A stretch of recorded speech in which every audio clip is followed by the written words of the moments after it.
like he did the last time, Ortiz gonna finish him. Wow. So he gotta tighten up his defense. 10 steps behind you, right? He gotta tighten up his defense. Boots looked like himself. He was sharp, he was explosive, and, you know, the experience that he carried in the ring allowed him to be victorious that night, and his skills and talent. Did you think he would look like that, or did you think he would look better, worse? What were you expecting going in? I wasn't expecting anything. Okay. I was just expecting to watch Xander fight and Boots fight, and that was it. And I know he's faster than most. He's more explosive than most, but at the same time, he's shown in the past that he can get careless and that he's going out there just to fight, you know, and I don't think when you get higher and higher, that's going to be enough. Eddie said this would be a massive fight, you versus him. And they're just doing whatever happens. And then whatever it's going to be is what it's going to be. He ain't that damn good, Shawn, that he could do that? He's that damn good, but when moments like that happen against this level, a 23-year-old, when that moment happens against a 23-year-old, is different from when a moment like that happens against a Virgil Ortiz, a Sebastian Fundora. Not only are they more mature, but they're also more experienced in the ring. He does not get out of those moments. Real strong guy. His knockout ratio is very high. What he got, like one, maybe two fights where it wasn't a KO? Yeah, yep. Xander don't have a high knockout rate, right? Right. 13 KOs. Out of how many fights? Was 25? 13 and 23 wins. Okay. Which is kind of low in the beginning of your career. Usually, I think him and Ortiz will be an even more entertaining fight if they fight than last night. I think they're gonna go toe to toe, and it's really gonna be who can take the other one's punch. Mm-hmm. And Fundora. The boxing world is completely blinded by the hype right now, treating a massive title win like an absolute masterpiece when it might have actually been the beginning of the end. Everyone is praising Jaron "Boots" Ennis as the next undisputed king, celebrating his recent victory as proof that he's ready to take over the entire sport. I think we overhyping this victory in a sense where nobody picked Xander to win. I think it's going to be different when he goes up against a Fundora or a Virgil, because if one of those guys get him hurt like Xander did, I don't think it's going to be the same outcome. I don't worry about coming back to prove anything, but the only thing that I can say is I'm 10 steps ahead of him. But while the casual fans are cheering, the pound-for-pound king himself, Terence "Bud" Crawford, just blew the entire narrative wide open. Crawford didn't just hesitate to join the praise. He completely dismissed the hype, warning that what looked like a dominant performance was actually a deeply flawed display that exposed some incredibly dangerous habit. To the trained eye, that victory didn't prove greatness. It revealed the exact blueprint needed to completely dismantle the rising star. So my breakdown with Boots and Xander is, you know, I felt like Xander fought the wrong fight. You know, but, you know, a lot of people knew Xander was green and he was taking a fight too soon. But at the same time, you can't exchange with somebody that's faster than you and more athletic than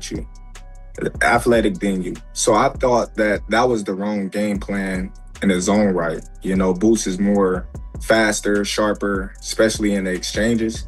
And I think that's what led Xander to get hurt the times that he did get hurt, because he got caught with a shot that he didn't see. Hey, but speaking to that though, real quick, and I'm sure you're going to agree with this, he had to, at some point, find moments to exchange with Boots in order to try to get off. I think ultimately that was how he was able to land that big punch that he landed in the third round. He had to be able to take chances, but the green in him didn't have the understanding as to when to take those chances. That's my point. You know, that's where experience come into play. Yeah. You know, knowing when to exchange, when not to exchange. You know, when to move, when to hold. Like if you watched when he got real hurt, real bad, he didn't know when to hold. You know, and we all yelling like, grab him. he's right there to be grabbed. Yeah. And, the Puerto Rican heart in him led him not to grab and take more punishment than needed, So it was a great fight, Boots showed heart. He showed grit. Xander showed tremendous heart. But I just think, going forward, both of them going to have to sharpen up. Sure. The cracks in the armor became glaringly obvious the moment you looked past the final result of that Xander Zayas fight. Crawford pointed out that Ennis was constantly getting caught, thrown off balance, and visibly wobbled by shots that an elite fighter simply shouldn't be absorbing. Boots has a dangerous habit of throwing one too many punches, overextending himself, and completely neglecting his guard in favor of chasing a spectacular finish. Against Zayas, he managed to recover and push through. But Crawford's warning was chillingly simple.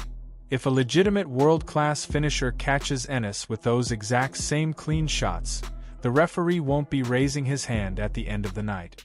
You can only play with fire for so long before someone with truly devastating power makes you pay the ultimate price. I think it's going to be different when he goes up against a Fundora or a Virgil, because if one of those guys get him hurt like Xander did, I don't think it's going to be the same outcome.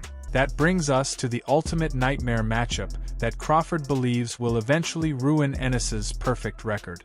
Sebastian Fundora is an absolute anomaly in the boxing world, a towering physical presence who Crawford openly describes as a literal cheat code at 154 pounds. What's even more shocking than all the above is that when Crawford was asked about who would win a fight between Fundora and Jaron Boots Ennis right now, shockingly, Crawford said Fundora.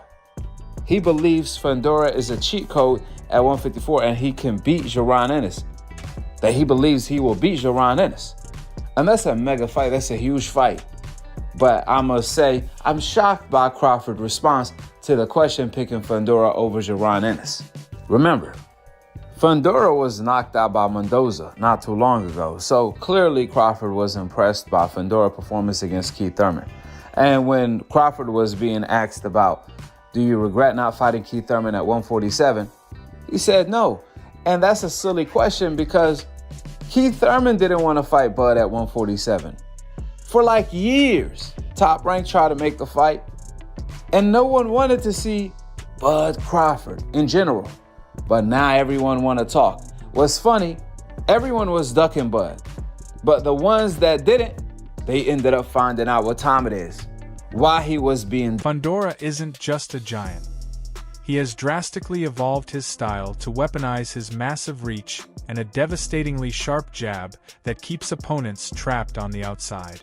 Imagine Boots trying to march forward with his guard down, throwing those extra reckless combinations against a guy who can hit him from across the ring. Crawford is firmly convinced that Fundora's unique dimensions and relentless pace would turn Ennis's defensive lapses into a total disaster, making it a stylistic trap that the young champion simply isn't equipped to escape.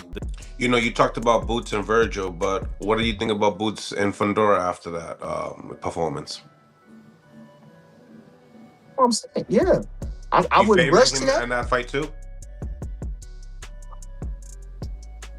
I'm a favor him, but like I'm saying, Fundora, man, that range, he got to get past that range, and he has good timing, and he throws the uppercuts, and he's standing up, so these are great fights. That's a great fight, that's a great fight. I don't know how he does in that fight. I think he does well. I can't say who will win. Like I say, I'm not Nostradamus. I was just thinking that I'm not. I know people love predictions because it's like fun. People just want to hear what other people got to say. But like I'm saying, I couldn't tell you who will win that fight. I just know they're great fights to be had and made, and styles make fights. And I think they both tremendous talents. And I would love to see those guys go to work. The drama behind this potential clash goes much deeper than just standard stylistic matchups, stretching into a web of backstage politics and missed opportunities. Crawford himself actually tried to lock down a fight with Fundora not long ago, but Fundora's management completely shut it down, claiming a matchup with Errol Spence Jr. would be a much bigger draw. I want to fight Fundora. You know what I mean? He got 2 belts. I want to become undisputed at 154. That was my train of thought. But when he said he didn't want to fight me because I wasn't basically big enough, I looked at him like, huh? I don't sell. That's what his handlers were saying. Oh, I don't sell, and they want to fight Errol Spence because he's a bigger fighter. But you knew what that was, though. Yeah. It's cool. It's cool, Crawford. The Fundora thing, you seen that play coming a mile away. Like, as soon as that fight was even talked about, I said it's going to be a phone call made, and he finna walk that back. Whether he wanted to fight or not, he wasn't going to be allowed to, and you know that. You know, Allen had made that call and was like, nah, we ain't going. A wild excuse considering Crawford had just dismantled Spence, but it shows how strategic these teams are with their fighters. At the same time, Crawford has made it clear that both Virgil Ortiz and Boots Ennis already missed their golden opportunity to share the ring with him. Ortiz declined a mandatory order, and Boots reportedly claimed he wasn't ready to make the jump to 147 pounds when the offer was actively on the table. Crawford even shut down outside critics like Ryan Garcia, reminding everyone that he has spent his entire career defeating younger, hungry lions, and he isn't about to let anyone rewrite his legacy. Win, lose, or draw, he's the ticket. I'll fight Terence Crawford. Come on, man. Boots had a chance to fight him. Virgil Ortiz had an opportunity to fight him, you know, but now everybody, I'll fight Terence, I'm this, I'm that. I'm like, okay, cool. When y'all had y'all opportunity, you know, y'all went elsewhere. But now that y'all see I'm the ticket, now y'all like, oh yeah, we want to fight Terence Crawford. We want Terence Crawford. That's the narrative now. We want to fight. We can get it on. So he says, what about you coming up? I said, no. I'm with Showtime. You know what I mean? I said, now, you want to make the fight, you call Steven Espinoza and talk to him and discuss that. Because that's who we with, you know what I mean? Yeah. You know? And when I said that, I said, plus I'm loyal to these guys. I don't just leave and go to another, promotional company or whatever. This harsh reality check has completely fractured the boxing community, sparking massive debates across every sports forum and social media platform. A huge wave of fans are pushing back against Crawford, calling him a bitter hater who is simply nitpicking because he sees a younger, faster fighter threatening his throne. They argue that Ennis's offense is so overwhelming and his power so explosive that Fundora wouldn't even be able to handle the sheer speed and pressure. This young man is a phenom. He has everything that boxing takes. You know what I'm saying? My downfall came from me. You know what I'm saying? I beat my own self. You know what I mean? I don't want to no fight you see me in the way I was destroyed, beat up, and ran over. I beat me. I mean, come on, you know. That's another conversation. Right. Another conversation. But yeah, but back to Xander, take this fight different, brother. Take the fight different. You know what I'm saying? Go ahead, step to the side, do what you got to do. Take a tune-up fight, sharpen your swords up, sharpen your knives up, and then come back and revisit the situation if that's your route. Or you might want to take another route. And, there's more belts out there. You know what I'm saying? So it's still more belts to go grab and put together. You know what I'm saying? Facts. You disagree? No. I disagree that was more explosive than Boots. I mean, yeah, I think so. I mean, Boots, these guys was calm. They did their time, patient. I went in there round one. We're gonna find out everything. You know how I was, Mill. Round one, we're gonna figure all this stuff out in round one. On the flip side, hardcore purists and seasoned analysts are fiercely defending Crawford's breakdown. They see the exact same red flags, pointing out that a double standard exists where Ennis gets a pass for glaring defensive mistakes that would get any other fighter heavily criticized. The consensus among the experts is starting to shift, agreeing that the sheer size and reach of a giant like Fundora might just be the wall that Ennis finally crashes into. Critical about Boots, yes, specifically, primarily, because I wanted you on here for this. Now, the kid is not game planning. The dad is not game planning. They're showing up to the ring. They're showing up to the ring and they're just doing whatever happens. And then whatever it's gonna be is what it's gonna be. He ain't that damn good, Shawn, that he could do that? He's that damn good, but when moments like that happen against this level a 23-year-old, when that moment happens against a 23-year-old, is different from when a moment like that happens against a Virgil Ortiz, a Sebastian Fundora. Not only are they more mature, but they're also more experienced in the ring. He does not get out of those moments, out of that moment with those guys. And I was talking to somebody. Go ahead. To Sean's point, I think, Shawn, correct me if I'm wrong, what you're getting at is even Kobe Bryant and Michael Jordan needed the triangle. Even, Tom Brady, the greatest quarterback of all time, he needed a Bill Belichick system, and you need a system and a coach with the game plan to execute at the highest level. I'm talking to somebody last night. I'm gonna say this, and then I'm gonna throw the ball to 9. I want you to take it from there. Now, I was talking to somebody, like I said, very close to Boots last night. I said, listen, the problem is, I said, you can have all the talent in the world. This is Lamar Jackson and the Baltimore Ravens against the New England Patriots. They're never getting past New England, don't matter how amazing Lamar is. So much talent, far more talented than Tom Brady, but does not have a system, does not systematically go into the ring. Meanwhile, renowned trainer Robert Garcia stepped up to express supreme confidence in his own fighter, reminding everyone of Ortiz's spectacular recent masterclasses that proved he is far more than just a raw puncher. The insider debate proved that this wasn't just internet chatter. The very minds that shaped the sport couldn't agree on who would survive this inevitable collision. Boots versus Virgil is probably a bigger fight and a bigger, it could turn out to be a much better fight. I think both are warriors. Boots just showed it. And I think style-wise, it's a beautiful fight. You know, you're picking Fundora. Is that based off of, Boots getting hurt, or is that just because Fundora's kind of been on a roll recently? But both. I think after we all seen that Boots does get hurt and he got hurt, I think everybody could feel the same way about Fundora versus Boots, Virgil versus Boots. Fundora is showing that he's got great power too, but he's just too awkward, too difficult, too tall for anybody. So that's why, that's my opinion. I could be wrong, and Boots goes and destroys Fundora. That'd be beautiful too.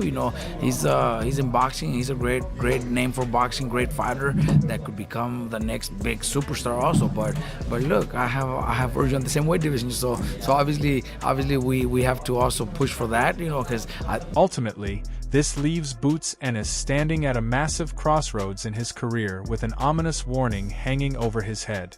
Winning titles is one thing, but defending them against the true monsters of the division is an entirely different beast. If Crawford is right and Ennis refuses to tighten his defense or respect the power of the bigger men at 154 pounds, his time at the top could be incredibly short-lived. The flaws have been exposed. The blueprint is out there, and the elite finishers are watching. It forces us to ask the ultimate question. Is Jaron "Boots" Ennis actually the future of boxing, or is he just a spectacular offensive engine waiting to be completely wrecked by a disciplined giant? What do you think? Can Boots continue his dominant performances at 154 pounds against the likes of Virgil Ortiz and Sebastian Fundora? Let me know in the comments. That's all for today's video. If you enjoyed it, remember to leave a like, subscribe, and ring that bell icon so you never miss our upcoming videos. And don't forget to share your thoughts in the comments section. Stay tuned, and we'll catch you in the next video.